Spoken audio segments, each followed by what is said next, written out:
नमस्कार, आप सभी का स्वागत है। मैं हूं राहुल और आप देख रहे हैं ई विद्या चैनल्स और चैनल नंबर 10 पर हाजिर हैं हम अपना लाइव इंटरैक्टिव सेशन लेकर, जो कि सोशल साइंस का है और उसमें हम पढ़ने जा रहे हैं the rise of nationalism in Europe part 2। इसका मतलब है कि आप पार्ट 1 पहले पढ़ चुके हैं। So would like to begin this session with the message of G20। We are proud that India assumed the G20 presidency and will convene the G20 leader summit for the very first time in the country in 2023.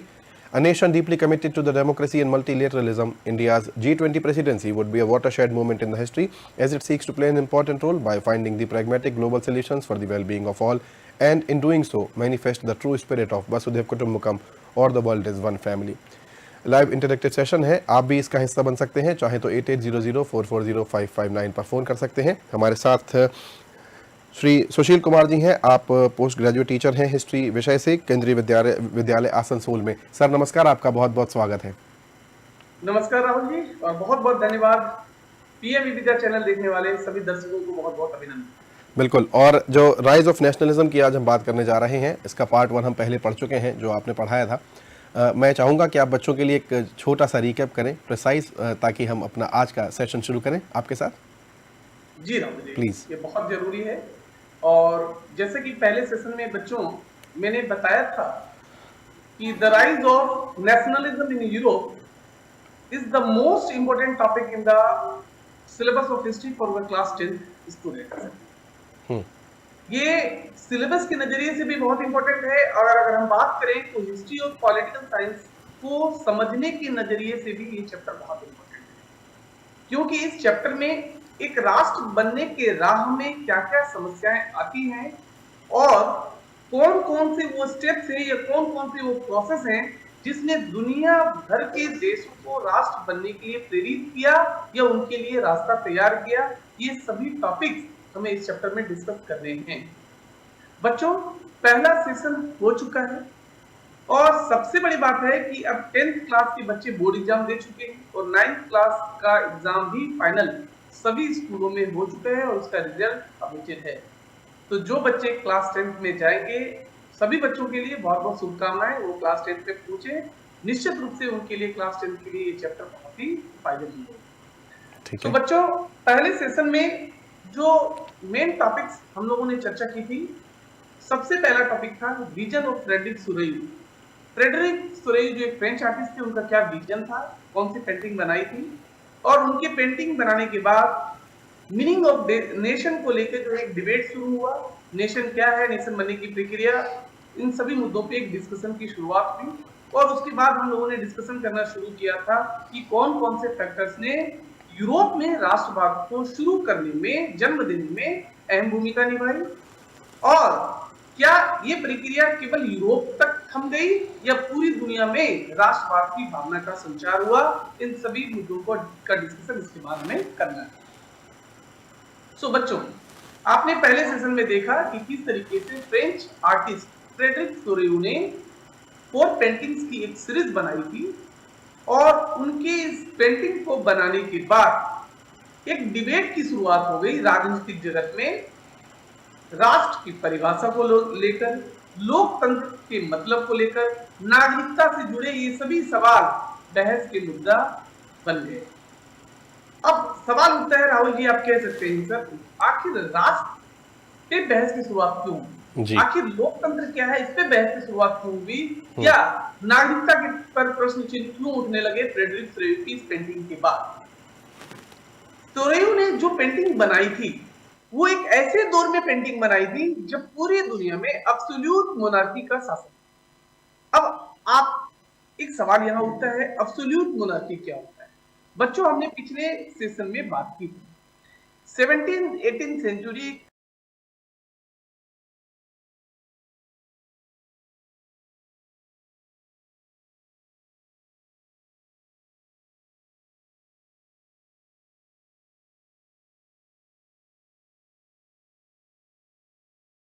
बना करें कि राष्ट्र बन चुका है, democratic process से गुजर रहे हैं, पूरी दुनिया गुजर रही है, लोग अपने देश के झंडा को लेकर खड़े हैं, अपने एम्पायर का झंडा लेकर खड़े नहीं है, अपने राष्ट्र का झंडा लेकर खड़े हैं। यही कारण है कि सोरेयू की बनाई गई इस पेंटिंग को यूटोपियन पेंटिंग कहा गया है। यूटोपियन पेंटिंग मीन्स एक कल्पना आदर्श, एक ऐसा आदर्श जो उस समय की सोसाइटी में एग्जिस्ट नहीं करती। लेकिन इस डिबेट का एक अच्छा परिणाम भी हुआ कि राष्ट्र के बहस की प्रक्रिया के साथ साथ राष्ट्र को लेके अवेयरनेस फैला और पूरे यूरोप के सभी जो क्षेत्र हैं उन सभी क्षेत्रों में राष्ट्र बनने की जो प्रक्रिया है वो बहुत तेज हुई है। आज के इस सेशन में हम यही डिस्कस करेंगे सबसे पहले कि राष्ट्र बनने की प्रक्रिया में कौन कौन सी समस्याएं थी और उन समस्याओं से आगे बढ़ते हुए राष्ट्र बनने की प्रक्रिया कैसे आगे बढ़ी। Okay, so I think we should start please. So सबसे पहले हम बात करते हैं 18th सेंचुरी की। यूरोप के जितने भी जो मॉडर्न कंट्रीज हैं जैसे जर्मनी हो, इटली हो, स्विट्जरलैंड हो, बेल्जियम हो, ये सभी जो क्षेत्र हैं उस समय राष्ट्र की पहचान इन देशों में नहीं थी। ये सभी छोटे छोटे किंगडम में बटे हुए थे, डचीज में बटे हुए थे, कैंटन्स में बटे हुए थे और सभी अलग अलग किंगडम्स में, डचीज में, कैंटन्स में अलग अलग शासकों का शासन था। आप भारत का भी देख सकते हैं, अंग्रेजों के आने से पहले अगर हमारे देश में शक्तिशाली शासक होते थे जैसे चंद्रगुप्त मौर्य हो, जैसे सम्राट अशोका हो, तो भारत जो हमारे देश की जो बाउंड्री है अफगानिस्तान से लेकर दक्षिण भारत तक जो है हमारे देश की सीमा हो जाती है। लेकिन जब शक्तिशाली शासकों का शासन खत्म हुआ तो भारत को अलग अलग क्षेत्रों में अलग अलग छोटे छोटे किंगडम में बढ़ जाता था और हर एक क्षेत्र के अलग अलग शासक होते। ऑलमोस्ट सेम स्थिति यूरोप में भी थी। सभी ये जो देश हैं छोटे छोटे किंगडम से बटे थे और सभी क्षेत्रों के अपने अपने शासक हुआ करते थे। और इसका परिणाम क्या होता था, इसका दुष्परिणाम क्या होता था कि एक जो कलेक्टिव आइडेंटिटी जो डेवलप करती है एक राष्ट्र के प्रति, लोगों में एक जो सामूहिक पहचान होती है, सामूहिक संस्कृति जो डेवलप करनी चाहिए, वो कलेक्टिव आइडेंटिटी और कॉमन कल्चर डेवलप करने में बहुत बड़ी समस्या खड़ी हो जाती। इसके साथ साथ यूरोप में एक और समस्या थी कि एक तो ऑलरेडी छोटे छोटे किंगडम डचीज बटे हुए थे, उसके अलावा जो पावरफुल मोनार्कीज थे, जो पावरफुल एम्पायर्स थे जैसे ऑस्ट्रिया के एम्पायर, जैसे फ्रांस के एम्पायर थे, ये भी चाहते थे कि ये छोटे छोटे किंगडम, छोटे छोटे डचीज इंडिपेंडेंट बना रहे ताकि इनके क्षेत्रों पर हम शासन कर सके। मतलब ये दूसरे देशों के इंटरनल मामलों में इंटरफेयर करते थे। ऑस्ट्रिया का जो एम्पायर था उसमें न केवल ऑस्ट्रिया का क्षेत्र था बल्कि it was patchwork of many different regions and peoples at a time. एक ही साथ अलग अलग रीजन जो है ऑस्ट्रिया के किंगडम में, ऑस्ट्रिया के एम्पायर में शामिल थे, फ्रांस के एम्पायर में शामिल थे। उदाहरण के लिए आपको बता रहा हूं बच्चों, हैब्सबर्ग एम्पायर जो ऑस्ट्रिया का था वहां पे अल्पाइन रीजन्स भी शामिल था। बोहेमिया का जो जर्मन डोमिनेंट जो एरिया है वो भी ऑस्ट्रियन एम्पायर में शामिल था। इसी तरह आप देख सकते हैं इटालियन प्रोविंसेस जो है लोम्बार्डी, वेनेसिया, ये भी हैब्सबर्ग एम्पायर के पास थे। इसी तरह अगर हम बात करें हंगरी की बात करें तो देखेंगे आप हंगरी में आधा से ज्यादा जो पॉपुलेशन है नेगर बोलती थी, तो जो दूसरी आधी पॉपुलेशन थी वो तरह तरह की लैंग्वेजेस बोलती थी। गालिशिया की बात करें तो गालिशिया प्रोविजन में जो एरिस्टोक्रेटिक पीपल जो थे वो पॉलिश यानी पोलैंड के लैंग्वेज बोला करते थे। इसी तरह पेपल स्टेट जो रोम था ये भी लोगों को एक होना नहीं देना चाहता था। So this were the major obstacle जिसके कारण यूरोप की ये जो मॉडर्न कंट्रीज हैं उस समय राष्ट्र बनने की दहलीज पे खड़ा होते हुए भी वो राष्ट्र बनने की प्रक्रिया आगे नहीं बढ़ पाती। आइए देखते हैं आखिर फिर वो क्या कारण था जिसने यहाँ के लोगों को अवेयर किया नेशन के प्रति, सिटीजनशिप के प्रति। ये कौन से फैक्टर थे जिन्होंने इंस्पायर किया जिससे राष्ट्र बनने की प्रक्रिया का आरंभ किया। It was the French revolution जिसने दुनिया भर में, यूरोप में इसकी शुरुआत हुई लेकिन यूरोप के बाद पूरी दुनिया के लोगों में राष्ट्रवाद के प्रति, राष्ट्र की प्रक्रिया के लिए अवेयर करना शुरू। क्या था फ्रेंच रिवॉल्यूशन? बच्चों ने 9th में पढ़ा हुआ। Started in 1789 in the month of July. France जो है 1789 से पहले एक फुल फ्लेजेड मोनार्कियल कंट्री था, लेकिन आफ्टर द रिवॉल्यूशन पॉलिटिकल और कॉन्स्टिट्यूशनल चेंजेस हुए जिसके थ्रू, इन चेंजेस के थ्रू जो फ्रांस की जो सोवरेनिटी है वो मोनार्की से फ्रेंच सिटीजन्स के प्रति ट्रांसफर होनी शुरू हुई। कई सारे ऐसे स्टेप्स उठाए गए जिससे वहां के लोगों में कलेक्टिव आइडेंटिटी डेवलप होनी शुरू हुई। इसका एक बहुत बड़ा परिणाम हुआ कि एक मिशन डिक्लेयर किया गया, और ये मिशन क्या था कि पूरे यूरोप को अंधकार के साम्राज्य से मुक्त करके उनको उदारीकरण की, उनको स्वतंत्रता की ओर बढ़ाना। इसी समय एक क्लब की स्थापना होती है जो पूरी तरह से डेमोक्रेटिक क्लब होती है, जैकोबिन क्लब, जिसने रिवॉल्यूशन की भावना को और तेजी से प्रबल किया। हालांकि जैकोबिन क्लब्स भी लंबे समय तक स्टेब्लिश नहीं रह पाया, वो बच्चों ने 9th क्लास में पढ़ा हुआ। ऐसा माना जाता है राहुल जी कि जो फ्रेंच रिवॉल्यूशन है उसकी शुरुआत बास्तिल के किले के डिमोलिशन के पश्चात हुआ। ये बास्तिल का किला है बच्चों, आप देख सकते हैं। और किस तरीके से 14 जुलाई 1789 में कुछ लोगों का समूह उन्होंने बास्तिल के इस प्रिजन फोर्ट पे अटैक किया और इसको डिमोलिश करने के बाद एक तरीके से फ्रांसीसी क्रांति की शुरुआत कर दी। ठीक है। अब आखिर ऐसा हुआ क्या था फ्रांसीसी क्रांति में जिसके कारण नेशन की भावना डेवलप हुई शुरू हुई? सबसे पहले दो नए शब्द उभर के सामने आए, आप सभी बच्चे देख सकते हैं स्क्रीन पे।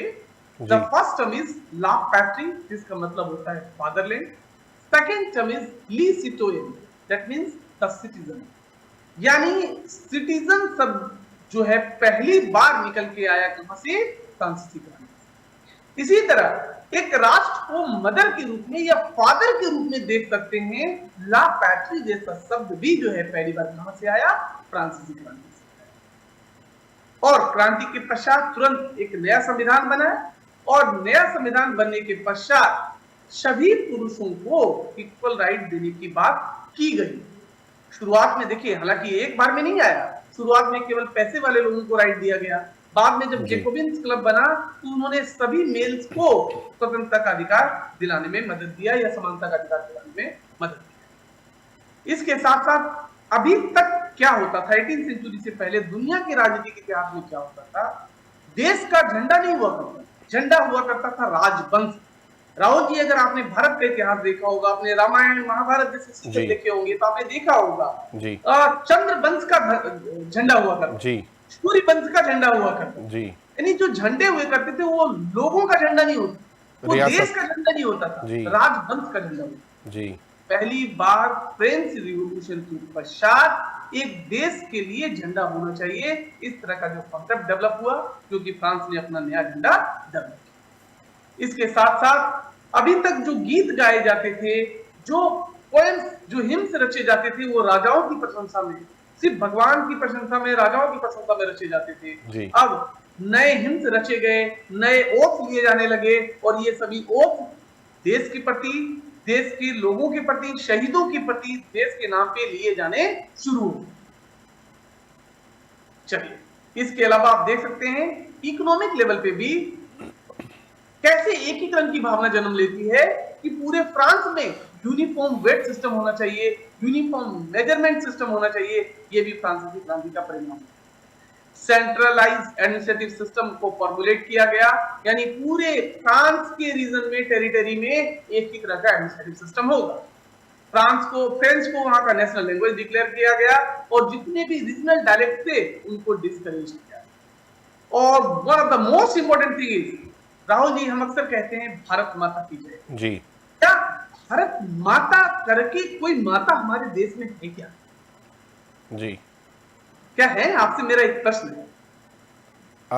ये कह सकते हैं हम, जैसे आपने फादरलैंड की यहाँ पर बात की अभी, जब दो शब्द निकल कर आए नए आपने बताया, उस प्रकार से हम ये कह सकते हैं कि हमने शायद मदरलैंड की पहले परिकल्पना की थी, तो इसी वजह से हम अपनी धरती माता को भारत माता कहते हैं।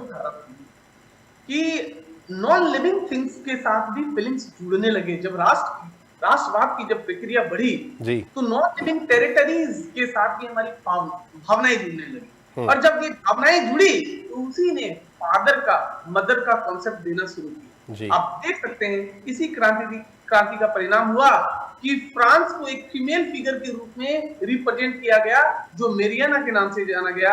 उसी तरह जर्मनी को भी एक फीमेल पिक्चर के रूप में रिप्रेजेंट किया गया, जो जर्मेनिया के नाम से जाना गया। उसी तरह हमारे देश में भी भारत का भी एक इमेज बना और उसे भारत माता के रूप में हम लोगों ने देखना शुरू स्वीकार किया। और राष्ट्रवाद की जो भावना है जी। उसको प्रबल करने में ये जो इमेजेस होते हैं बहुत प्रबलता से काम करते हैं, बहुत स्ट्रांगली काम करते हैं।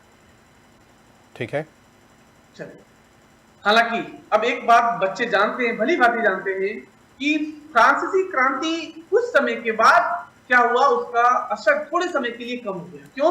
क्योंकि नेपोलियन सत्ता में आ गया और नेपोलियन के सत्ता में आने के बाद वहां दोबारा मोनार्की स्टैब्लिश हुई। लेकिन एक बात ध्यान रखना है बच्चों, आपको नेपोलियन एम्परर बनने के बावजूद, मोनार्की वहां रीस्टैब्लिश होने के बावजूद नेपोलियन ने जो कदम उठाए उसने डेमोक्रेटिक भावना को बढ़ाया ही, घटाने का काम नहीं किया। आखिर ऐसा क्या किया था नेपोलियन? नेपोलियन ने 1804 में एक सिविल कोड बनाया जो नेपोलियनिक कोड के नाम से जाना जाता है। उसके क्या क्या प्रोविजंस थे? बर्थ रिलेटेड जितने भी प्रोविजंस थे नेपोलियन ने उसको अबॉलिश कर दिया और कानून के सामने सभी लोगों को बराबर किया गया। राइट टू प्रॉपर्टी को एस्टैब्लिश किया गया, फ्यूडल सिस्टम को अबॉलिश कर दिया गया। एडमिनिस्ट्रेटिव डिवीजन जो फ्रांस के जितने भी थे उसको सिंप्लीफाइड किया। Uniform law, standardization of weight and measures were introduced. पूरे फ्रांस में एक ही करेंसी चलेगी, common national currency was adopted. किसानों को स्वतंत्रता मिली, फ्यूडल जो बॉन्ड थे उससे वो मुक्त कर दिए गए, गिल्ड रिस्ट्रिक्शन जो थे उनको भी रिमूव कर दिया। So even after becoming the monarchial regime in France, the spirit of the democracy was not decreased at all. यही योगदान है फ्रांसीसी क्रांति और फ्रांसीसी क्रांति के बाद नेपोलियनिक कोड का भी राष्ट्र के निर्माण की प्रक्रिया।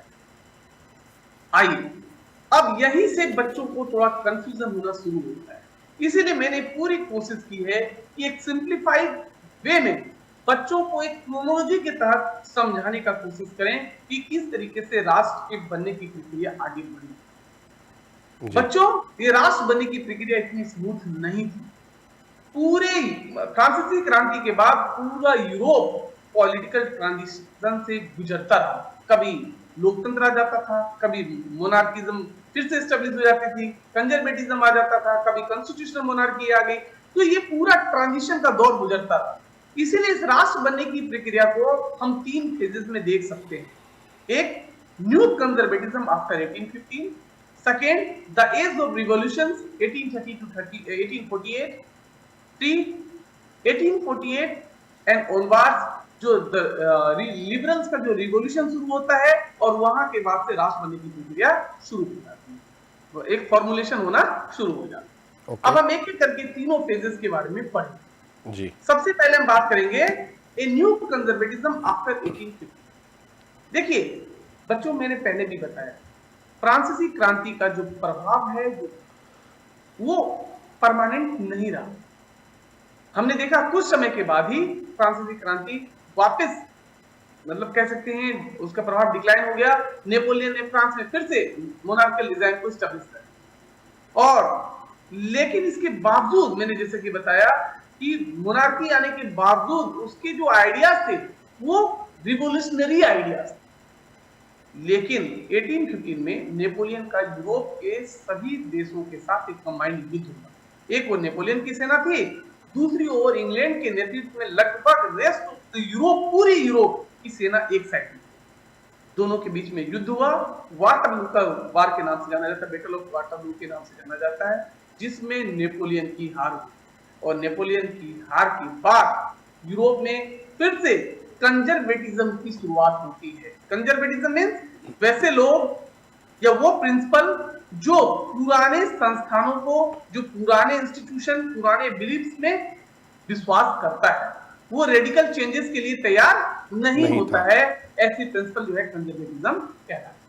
ठीक है, आप देख सकते हैं कंजर्वेटिज्म जो है ट्रेडिशनल इंस्टीट्यूशन में विश्वास करते हैं, जैसे मोनार्की में, चर्च में, सोशल हायरार्कीज में, प्रॉपर्टी में, and the family values should be preserved. ये सभी जो है कंजर्वेटिज्म की सोच होती है। अब देखिए क्या हुआ नेपोलियन की हार के बाद, आखिर जो न्यू कंजर्वेटिज्म है वो किस तरीके से काम, उसका क्या क्या परिणाम। सबसे पहला क्या हुआ कि नेपोलियन की हार के बाद ट्रीटी ऑफ वियना होती है 1850, और इस ट्रीटी के क्या क्या परिणाम है? सबसे पहला परिणाम होता है कि नेपोलियन की हार के बाद फ्रांस में बुर्बो डायनेस्टी, जो अब्सोल्यूट मोनार्की का पीरियड था, उनको वहां पे रिस्टोर किया गया पावर, उनको दोबारा सत्ता में लाया गया। दूसरा प्रमुख परिणाम क्या हुआ? नेपोलियन ने जो जो बदलाव किए थे, जो जो टेरिटरीज पे जीत हासिल की थी और अपने एम्पायर में मिलाया था, फ्रांस को वो सारे टेरिटरीज खोने पड़े थे। इसके साथ साथ आप देख सकते हैं द किंगडम ऑफ नेदरलैंड, जिसमें बेल्जियम को भी शामिल किया गया था, उसको फ्रांस के नॉर्दर्न बाउंड्री पे खड़ा कर दिया गया।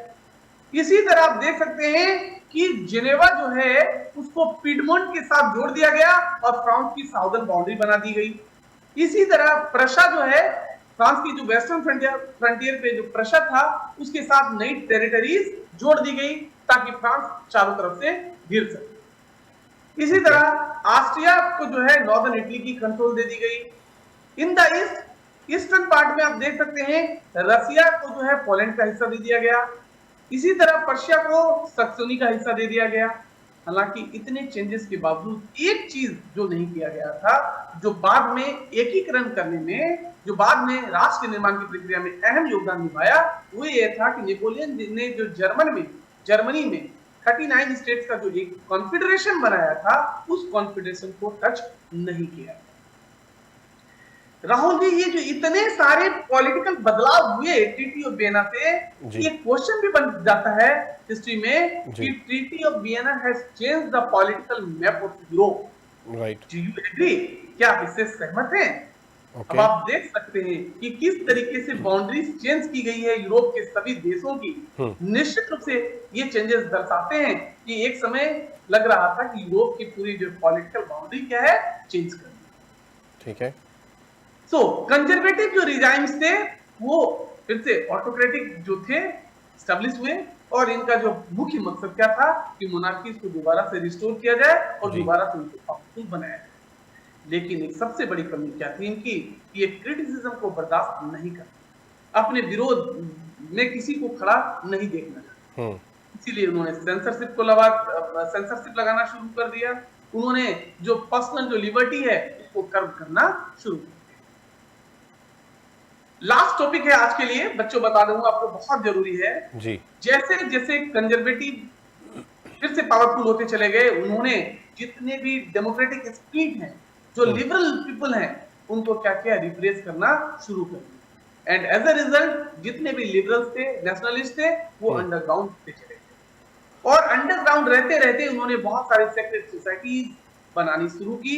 पूरे यूरोप में ऐसे सेक्रेट सोसाइटीज देखने को मिलती है जो रिवोल्यूशनरीज को ट्रेंड करते थे, जो डेमोक्रेटिक आइडियाज को एक्सपेंड करने का काम करते थे। ऐसी ही एक सोसाइटी थी कार्बोनरी, जिसके एक प्रमुख और सबसे एक्टिव मेंबर थे जोसेफ मेज़नी। जोसेफ मेज़नी लगातार लोगों को अवेयर कर रहे थे राष्ट्रवाद के प्रति, डेमोक्रेसी के प्रति, और उनके इसी ऐसे एक एक्शन के कारण, लिगुरिया में उनका इस एक्शन के कारण उनको 1831 में 24 वर्ष की उम्र में ही देश निकाला दे दिया गया।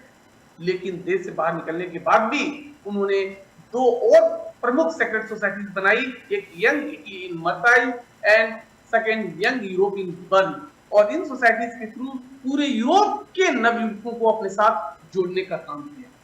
मेज़नी का मानना था कि गॉड जो है वो, उसका इरादा होता है गॉड का कि एक राष्ट्र का निर्माण जो है प्राकृतिक तरीके से पूरी मेन काइंड को एक यूनिट के साथ जोड़ के ही किया जा सकता। वो चाहते थे कि पूरी इटली एक सिंगल यूनिफाइड रिपब्लिक के रूप में विकसित हो।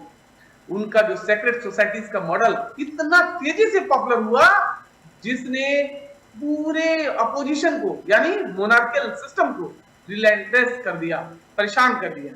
उनका डेमोक्रेसी का जो विजन है तेजी से बढ़ता चला गया, जिसने कंजर्वेटिव्स को भयभीत कर दिया। ऑस्ट्रिया के चांसलर जो इसमें मेटरनिक थे, he declared one time that the most dangerous enemy of our social order, किसको, मेज़नी को, उन्होंने कहा कि he is the most dangerous enemy of our social, और कुछ समय के बाद मेज़नी की हत्या कर दी गई कंजर्वेटिव्स के द्वारा। सो बच्चों, आज के सेशन में इतना ही काफी है।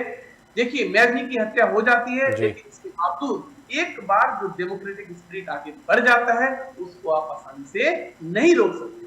सो आप देखेंगे किस तरीके से 1830 के बाद एक नए डेमोक्रेटिक स्पिरिट का संचार होता है। 1838 से 48 के बीच में कई सारे रिवॉल्यूशन होते हैं, जो आगे चल के नेशन बनने की प्रक्रिया में अहम भूमिका निभाते हैं। बच्चों, आज के लिए इतना ही काफी। Thank you. बहुत बहुत धन्यवाद आपका, बहुत आभार सुशील जी, आपने ये rise of nationalism in Europe का पाठ पढ़ाया और मुझे लगता है वाकई में ये पाठ बहुत बड़ा है। जैसा आपने कहा कि पूरे मानचित्र में ही बदलाव हो गया किसी क्रांति के द्वारा, तो ये प्रश्न बनता है। इस प्रकार के तमाम प्रश्नों के लिए हम आपसे फिर जुड़ेंगे और अगले सत्र की प्रतीक्षा करेंगे। आपका बहुत बहुत धन्यवाद। जी, थैंक यू। हमारा ये सोशल साइंस का सेशन हम यहीं समाप्त करेंगे, but before we conclude would like to share the message of G20. We are proud that India assumed the G20 presidency and will convene the G20 Leader Summit for the very first time in the country in 2023. A nation deeply committed to the democracy and multilateralism, India's G20 presidency would be a watershed moment in the history as it seeks to play an important role by finding the pragmatic global solutions for the well-being of all, and in doing so, manifest the true spirit of Vasudhaiv Kutumbakam or the world is one family. So with this positive note हम अपना ये social science का session यहाँ समाप्त करते हैं। अगले session के लिए आप जुड़े रहिए, देखते रहिए ई विद्या चैनल्स। नमस्कार।